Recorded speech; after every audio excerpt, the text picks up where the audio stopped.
niyang nakabase sa Amerika, si Inigo Pascual. Ito ay isa pa lang sa mga eksplosibong impormasyong ibinabahagi ni Piolo sa March issue ng Star Studio Magazine, his first full-length interview matapos ang breakup nila ni Casey. Ayon kay Piolo, hindi niya inasahan ang buhos ng suportang kanyang tinanggap matapos pumutok ang hiwalayan nila ni Casey. Eksklusibong ibinahagi rin ni Piolo kung paano niya iniwasan ang internet upang di mabasa ang mga bagay na posibleng makasakit sa kanya noong mga panahong yun. Sa kauna-unahang pagkakataon, pinagkatiwala din ni Piolo sa Star Studio ang isang tell-all interview sa anak niya na si Inigo. Dito inihayag niya ang kanyang nadarama sa tuwing nakakaladkad sa intriga ang kanyang ama. Sinabi nitong umabot sa puntong napapaiyak siya sa kagustuhang magsalita upang mapatigil ang mga nagpapakalat ng malisyosong balita tungkol sa kanyang ama. Ayon pa kay Inigo, mabuting tao raw ang kanyang ama, kaya dapat daw magdalawang isip ang iba bago kaladkarin sa kontrobersiya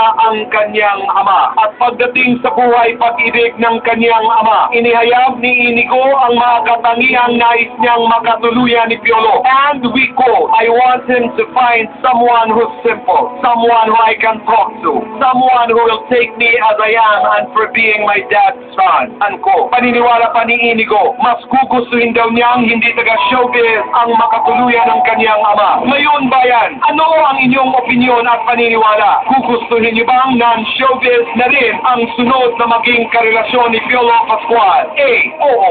B. Hindi. Sexful space box space letter of your choice at ipadala sa 2331 for Globe, TM and Sun Cellular subscribers or 231 for Smart and Talk and Text subscribers. Ang resulta mamaya sa bahag na nawayan at ang igapang mga higanteng bagong kumpisaw ni Piolo Pascual ibubulgar na sa March issue ng Star Studio Magazine.